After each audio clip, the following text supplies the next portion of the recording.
Hivi, ulishawahi kufanya kila kitu ambacho jamii ilikuambia ufanye, au tu vitu ambavyo ulidhani ni sahihi kuvifanya, alafu maisha yakakataa kwenda kama ulivyotarajia? Jamii inasema soma kwa bidii, pata elimu, jifunze, jiongeze, jitume, alafu bado mambo yasifunguke.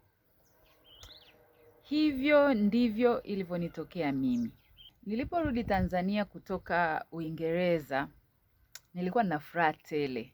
Nilikuwa nimehitimu, nilikuwa nina ujuzi, nilikuwa nimejenga marafiki, nilikuwa nimejenga kujiamini, na kwa kweli niliamini safari ngumu ilikuwa imeisha. Lakini sikujua ndio safari ilikuwa inaanza. Kwa hivyo nikaanza kutuma maombi ya kazi katika taasisi mbalimbali. 1, 2, 10, 20, lakini nikawa naona kimya tu. Na hii hali haikuwa sawa kwangu, kitu kama hicho hakijawahi kunitokea mimi hapo nyuma. Na nikaanza kuhisi pia labda hizi peji za kazi, hizi peji ambazo zinatangaza ajira za kazi, huenda labda wanatangaza ajira mfu. Maana unaweza kukuta nafasi imetangazwa kwenye hizo peji, alafu unaenda kwenye website ya taasisi husika, unakuta hawajatangaza chochote. So hali ilikuwa inaogopesha. Lakini baadaye nikawa shortlisted kwa ajili ya interview kwenye taasisi moja kubwa hapa Tanzania. Hiyo taasisi inakuwa ina processes nyingi za kuajiri watu. Na mojawapo hizo processes ni kufanya mtihani wa Kiingereza. Imagine kwa umri huu na the fact kwamba tayari una uzoefu mkubwa wa kazi, unaambiwa ukae tena chini ufanye mtihani wa Kiingereza kama mojawapo wa hatua za awali za kukuajiri. So nikasafiri kilomita nyingi, nikapoteza hela kwa ajili ya usafiri, nikapoteza hela kwa ajili ya accommodation, nikaenda kufanya huo mtihani wa Kiingereza. Na ni mtihani ambao yani unaambiwa tu, yani mtihani wa kawaida sana. Unaambiwa kwa mfano, the cat is under the table, the restaurant is opposite to the school. Imagine. Sasa nikajiuliza, jamani, nimesoma Uingereza kwa kipindi chote hicho, halafu nina uzoefu wangu wa muda mrefu wa kazi. Nilihisi kama nimepiga hatua 100 mbele, lakini nimerudi hatua 1000 nyuma.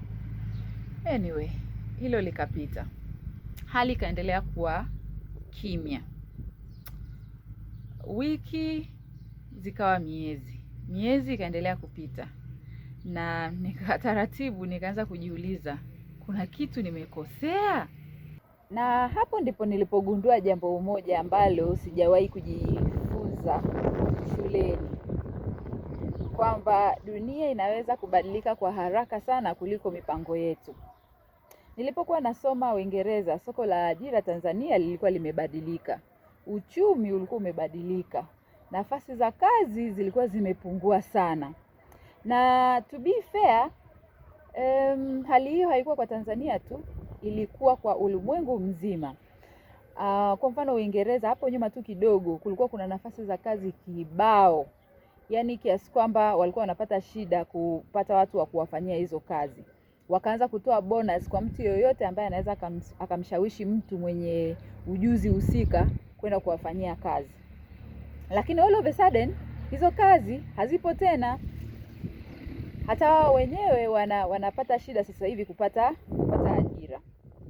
Kwa hivyo nafasi za kazi zinawanywa na watu wengi, na sidhani kama nilikuwa sifai, na sidhani kama wale wengine wote ambao walikosa kazi walikuwa hawafai.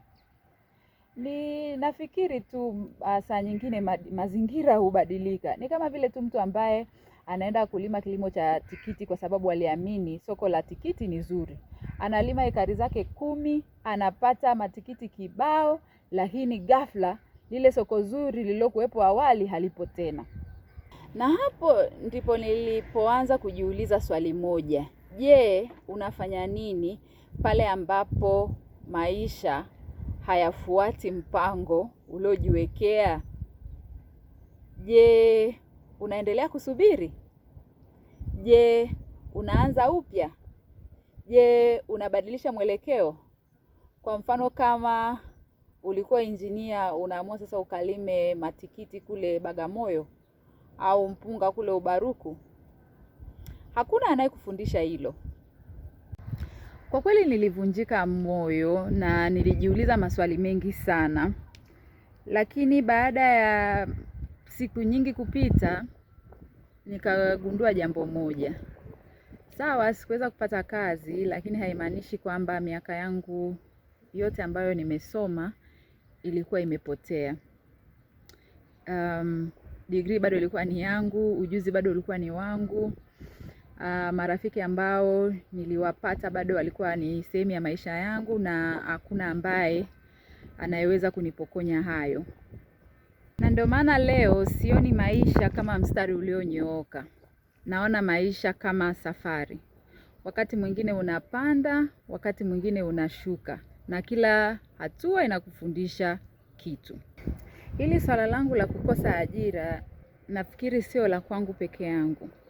Kuna maelfu ya Watanzania ambao wanapambana kimya kimya. Na kama wewe ni mmoja wao, tafadhali jua jambo moja, hauko peke yako. Kabla sijamaliza simulizi hii, nataka uniambie kwenye comment section. Ni wakati gani ambapo maisha hayakwenda kama ulivyotarajia? Na je, ulijifunza nini kutokana na hilo?